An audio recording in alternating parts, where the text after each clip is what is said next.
ओम शांति। 30 नवंबर 2024 के ईश्वरीय महावाक्य।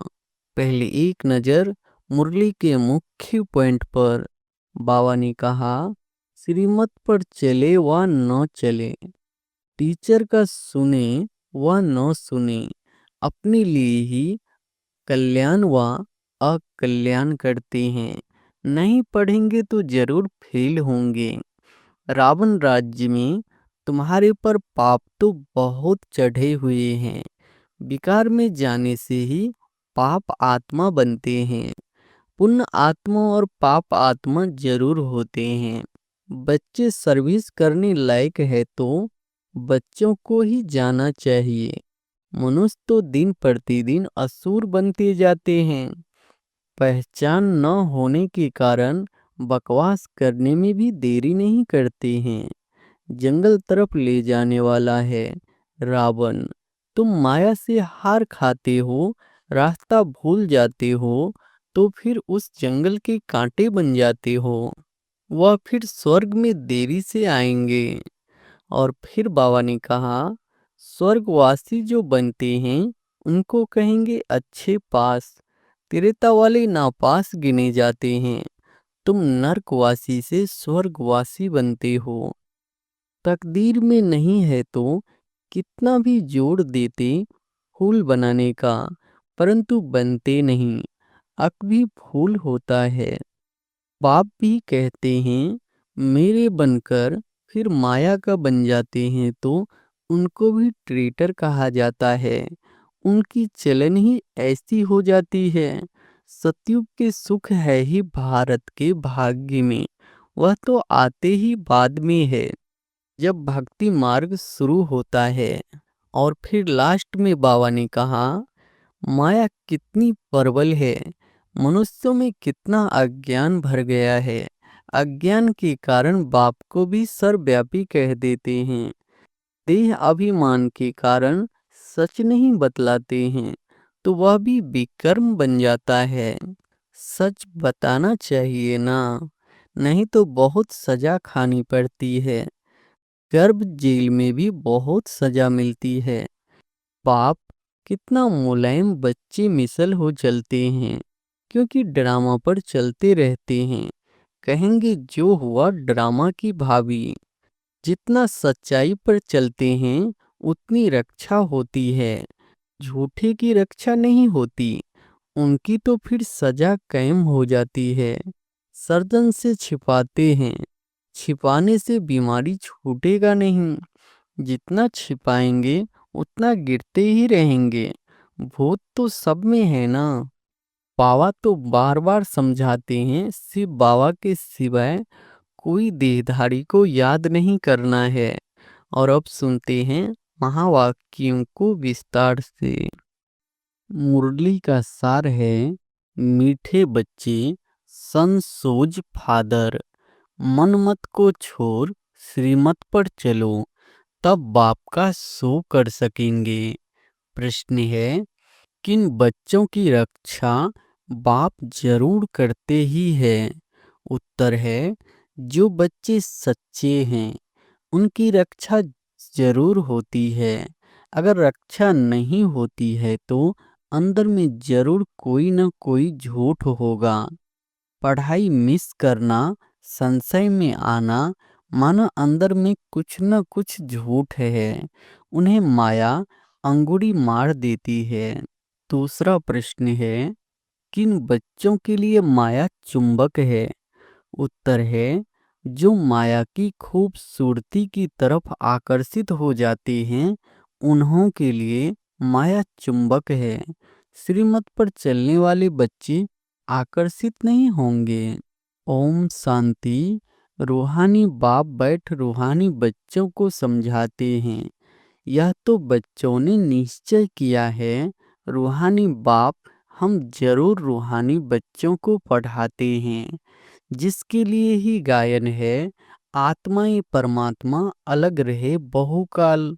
मूल वतन में अलग नहीं रहते हैं, वहाँ तो सब इकट्ठे रहते हैं।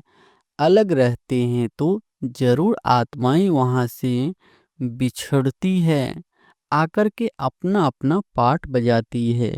सतो प्रधान से उतरते उतरते तमो प्रधान बनती है।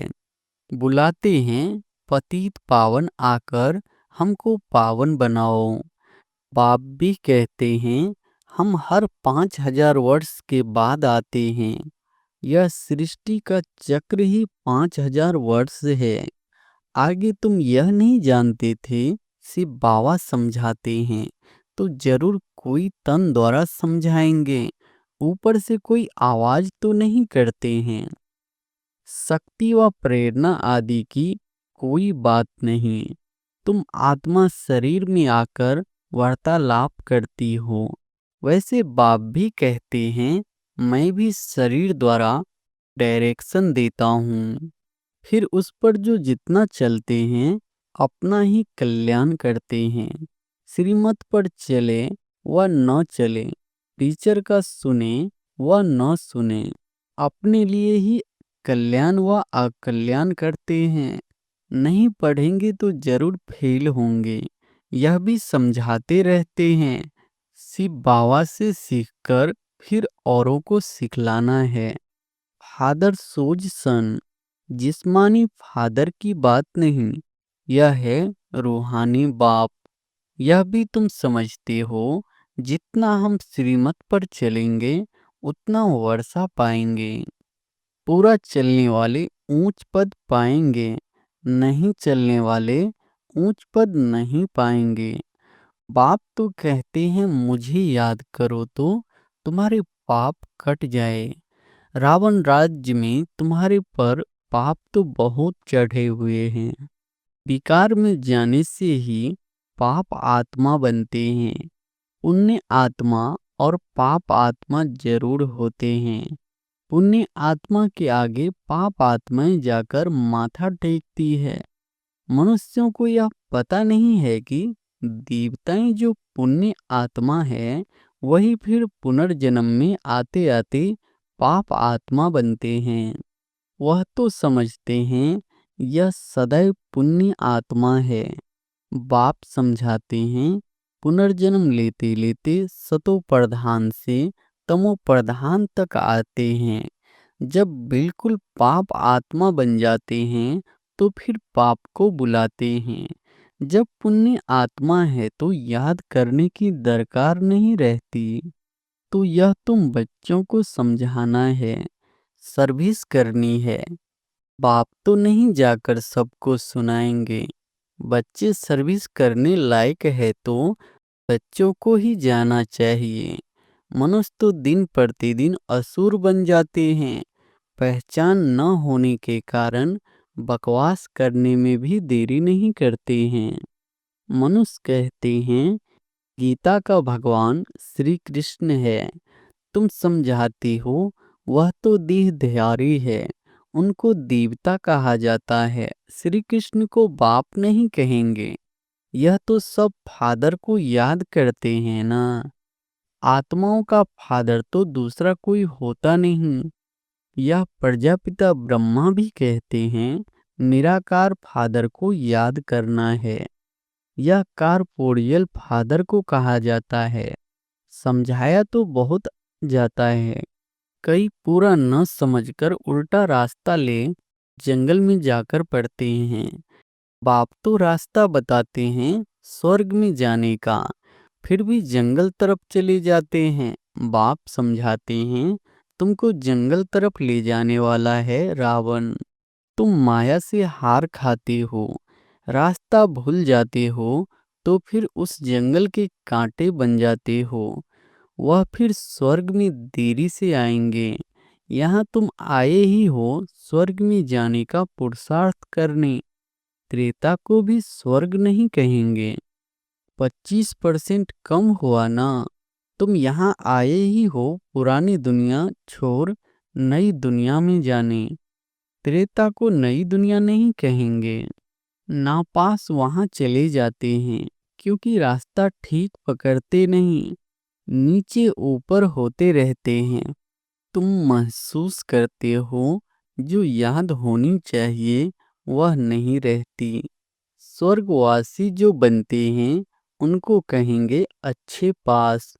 त्रेता वाले नापास गिने जाते हैं। तुम नरकवासी से स्वर्गवासी बनते हो, नहीं तो फिर नापास कहा जाता है। उस पढ़ाई में तो फिर दोबारा पढ़ते हैं, इसमें दूसरा वर्ष पढ़ने की तो बात नहीं। जन्म जन्मांतर कल्प कल्पांतर वही इम्तिहान पास करते हैं जो कल्प पहले किया है। इस ड्रामा के राज को अच्छी रीति समझना चाहिए। कई समझते हैं हम चल नहीं सकते हैं, बूढ़ा है तो उनको हाथ से पकड़कर चलाओ तो चलेंगे, नहीं तो गिर पड़ेंगे। परंतु तकदीर में नहीं है तो कितना भी जोर देते फूल बनाने का, परंतु बनते नहीं। अक भी फूल होता है, यह कांटे तो चुभते हैं। बाप कितना समझाते हैं, कल तुम जिस शिव की पूजा करते थे वह आज तुमको पढ़ा रहे हैं। हर बात में पुरुषार्थ के लिए ही जोर दिया जाता है। देखा जाता है माया अच्छे अच्छे फूलों को नीचे गिरा देती है, हर गुण तोड़ देती है, जिसको फिर ट्रेटर कहा जाता है। जो एक राजधानी छोड़ दूसरे में चला जाता है उनको ट्रेटर कहा जाता है। बाप भी कहते हैं मेरे बनकर फिर माया का बन जाते हैं तो उनको भी ट्रेटर कहा जाता है। उनकी चलन ही ऐसी हो जाती है। अब बाप माया से छुड़ाने आए हैं। बच्चे कहते हैं माया बड़ी दुस्तर है, अपनी तरफ बहुत खींच लेती है। माया जैसे चुंबक है, इस समय चुंबक का रूप धरती है। कितनी खूबसूरती दुनिया में बढ़ गई है। आगे यह बायोस्कोप आदि थोड़े ही थे, यह सब 100 वर्ष में निकले हैं। बाबा तो अनुभवी है ना, तो बच्चों को इस ड्रामा के गुह्य राज को अच्छी रीति समझना चाहिए। हर एक बात एक्यूरेट नोंधी हुई है। 100 वर्ष में यह जैसे बहिष्ट बन गया है अपोजिशन के लिए, तो समझा जाता है अब स्वर्ग और ही जल्दी होना है। साइंस भी बहुत काम में आती है। यह तो बहुत सुख देने वाली भी है ना। वह सुख अस्थाई हो जाए उसके लिए इस पुरानी दुनिया का विनाश भी होना है। सतयुग के सुख है ही भारत के भाग्य में, वह तो आते ही बाद में है जब भक्ति मार्ग शुरू होता है। जब भारतवासी गिरते हैं तब दूसरे धर्म वाले नंबरवार आते हैं। भारत गिरते गिरते एकदम पट पर आ जाता है। फिर चढ़ना है, यहाँ भी चढ़ते हैं फिर गिरते हैं। कितना गिरते हैं बात मत पूछो। कोई तो मानते ही नहीं कि बाबा हमको पढ़ाते हैं। अच्छे अच्छे सर्विसेबल जिनकी बाप महिमा करते हैं वह भी माया के चंबे में आ जाते हैं। कुश्ती होती है ना, माया भी ऐसे लड़ती है, एकदम पूरा गिरा देती है। आगे चल तुम बच्चों को मालूम पड़ता जाएगा। माया एकदम पूरा सुला देती है। फिर भी बाप कहते हैं एक बार ज्ञान सुना है तो स्वर्ग में जरूर आएंगे, बाकी पद तो नहीं पा सकेंगे ना। कल पहले जिसने जो पुरुषार्थ किया है वह पुरुषार्थ करते करते गिरे हैं, ऐसे ही अब भी गिरते और चढ़ते हैं। हार और जीत होती है ना, सारा मदार बच्चों का याद पर है। बच्चों को यह अखूट खजाना मिलता है। वह तो कितना लाखों का देवाला मारते हैं, कोई लाखों का धनवान बनते हैं, सो भी एक जन्म में। दूसरे जन्म में थोड़े ही इतना धन रहेगा। कर्म भोग भी बहुत है, वहाँ स्वर्ग में तो कर्म भोग की बात होती नहीं। इस समय तुम 21 जन्मों के लिए कितना जमा करते हो। जो पूरा पुरुषार्थ करते हैं पूरा स्वर्ग का वर्षा पाते हैं। बुद्धि में रहना चाहिए हम बरोबर स्वर्ग का वर्षा पाते हैं। यह ख्याल नहीं करना है कि फिर नीचे गिरेंगे। यह सबसे जास्ती गिरे अब फिर चढ़ना ही है। ऑटोमेटिकली पुरुषार्थ भी होता रहता है। बाप समझाते हैं, देखो माया कितनी प्रबल है, मनुष्यों में कितना अज्ञान भर गया है। अज्ञान के कारण बाप को भी सर्वव्यापी कह देते हैं। भारत कितना फर्स्ट क्लास था, तुम समझते हो, हम ऐसे थे, अब फिर बन रहे हैं। इन देवताओं की कितनी महिमा है, परंतु कोई जानते नहीं है। तुम बच्चों की सिवाय तुम ही जानते हो। बेहद का बाप ज्ञान सागर आकर हमको पढ़ाते हैं, फिर भी माया बहुतों को संशय में ला देती है। झूठ कपट छोड़ते नहीं। तब बाप कहते हैं, सच्चा सच्चा अपना चार्ट लिखो, परंतु देह अभिमान के कारण सच नहीं बताते हैं, तो वह भी विकर्म बन जाता है। सच बताना चाहिए ना, नहीं तो बहुत सजा खानी पड़ती है। गर्भ जेल में भी बहुत सजा मिलती है। कहते हैं, तौबा तौबा, हम फिर ऐसा काम नहीं करेंगे। जैसे किसको मार मिलती है तो भी ऐसे माफी मांगते हैं, सजा मिलने पर भी ऐसे करते हैं। अभी तुम समझते हो माया का राज कब से शुरू हुआ है। पाप करते रहते हैं, बाप देखते हैं, यह इतना मीठे मीठे मुलायम नहीं बनते हैं। बाप कितना मुलायम बच्चे मिसल हो चलते हैं, क्योंकि ड्रामा पर चलते रहते हैं। कहेंगे, जो हुआ ड्रामा की भाभी। समझाते भी है कि आगे फिर ऐसा न हो। यह बाप दादा दोनों इकट्ठे हैं ना। दादा की मत अपनी, ईश्वर की मत अपनी है। समझना चाहिए कि यह मत कौन देता है, यह भी बाप तो है ना। बाप की तो माननी चाहिए। बाबा तो बड़ा बाबा है ना, इसलिए बाबा कहते हैं ऐसे ही समझो। सिर्फ बाबा समझाते हैं, नहीं समझेंगे तो पद भी नहीं पाएंगे। ड्रामा के प्लान अनुसार बाप भी है, दादा भी है, बाप की श्रीमत मिलती है। माया ऐसे ही है, जो महावीर पहलवानों से भी कोई न कोई उल्टा काम करा देती है। समझा जाता है यह बाप की मत पर नहीं है। खुद भी फील करते हैं, मैं अपनी आसुरी मत पर हूँ। श्रीमत देने वाला आकर उपस्थित हुआ है, उनकी है ईश्वरीय मत। बाप खुद कहते हैं, इनकी अगर कोई ऐसी मत मिल भी गई तो भी उनको मैं ठीक करने वाला बैठा हूँ। फिर भी हमने रथ लिया है ना। हमने रथ लिया तभी इसने गाली खाई है, नहीं तो कभी गाली नहीं खाई। मेरे कारण कितनी गाली खाते हैं, तो इनकी भी संभाल करनी पड़े। बाप रक्षा जरूर करते हैं, जैसे बच्चों की रक्षा बाप करते हैं ना। जितना सच्चाई पर चलते हैं उतनी रक्षा होती है।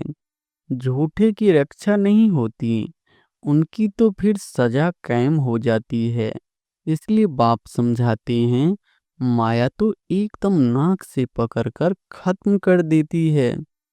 बच्चे खुद फील करते हैं, माया खा लेती है तो फिर पढ़ाई छोड़ देते हैं। बाप कहते हैं, पढ़ाई जरूर पढ़ो। अच्छा, कहाँ किसका दोष है, इसमें जैसा जो करेगा सो भविष्य में पाएगा। क्योंकि अभी दुनिया बदल रही है।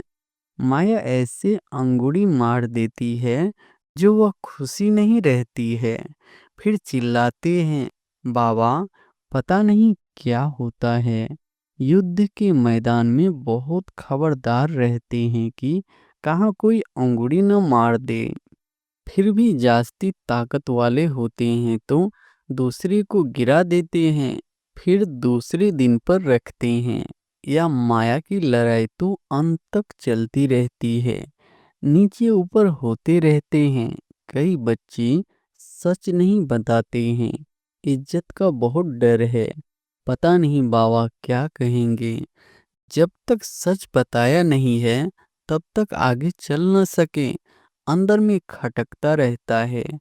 फिर वृद्धि हो जाती है, आपे ही सच कभी नहीं बताएंगे। कहाँ दो है तो समझते हैं या बाबा को सुनाएंगे तो हम भी सुना दें। माया बड़ी दुस्तर है, समझा जाता है उनकी तकदीर में इतना ऊंच पद नहीं है तो सर्जन से छिपाते हैं। छिपाने से बीमारी छूटेगी नहीं, जितना छिपाएंगे उतना गिरते ही रहेंगे। भूत तो सब में है ना, जब तक कर्मातीत अवस्था नहीं बनी तब तक क्रिमिनल आई भी छोड़ती नहीं है। सबसे बड़ा दुश्मन है काम। कई गिर पड़ते हैं, बाबा तो बार बार समझाते हैं सिर्फ बाबा के सिवाय कोई देहधारी को याद नहीं करना है। कई तो ऐसे पक्के हैं जो कभी किसकी याद भी नहीं आएगी। पतिव्रता स्त्री होती है ना, उनकी कुबुद्धि नहीं होती है। अच्छा, मीठे मीठे सिकिलधे बच्चों प्रति माता पिता बाप दादा का याद प्यार और गुड मॉर्निंग। रूहानी बाप की रूहानी बच्चों को नमस्ते। धारणा के लिए मुख्य सार पहली पॉइंट है, हमें पढ़ाने वाला स्वयं ज्ञान का सागर बेहद का बाप है। इसमें कभी संशय नहीं लाना है। झूठ कपट छोड़ अपना सच्चा सच्चा चाट रखना है। देह अभिमान में आकर कभी ट्रेटर नहीं बनना है। दूसरी पॉइंट है, ड्रामा को बुद्धि में रख बाप समान बहुत बहुत मीठा मुलायम नर्म बनकर रहना है। अपना अहंकार नहीं दिखाना है। अपनी मत छोड़ एक बाप की श्रेष्ठ मत पर चलना है। वरदान है, एक बाप के लब में लवलीन हो, मंजिल पर पहुंचने वाले सर्व आकर्षण मुक्त भव। एक बाप के लब में लवलीन हो, मंजिल पर पहुंचने वाले सर्व आकर्षण मुक्त भव। बाप दादा बच्चों को अपने स्नेह और सहयोग की गोदी में बिठाकर मंजिल पर ले जा रहे हैं। यह मार्ग मेहनत का नहीं है, लेकिन जब हाईवे के बजाय गलियों में चले जाते हो या मंजिल के निशाने से और आगे बढ़ जाते हो तो लौटने की मेहनत करनी पड़ती है। मेहनत से बचने का साधन है, एक की मोहब्बत में रहो। एक बाप के लब में लीन होकर हर कार्य करो तो और कुछ दिखाई नहीं देगा। सर्व आकर्षणों से मुक्त हो जाएंगे। स्लोगन है, अपनी खुश नसीबी का अनुभव चेहरे और चलन से कराओ। अपनी खुश नसीबी का अनुभव चेहरे और चलन से कराओ। अच्छा, ओम शांति।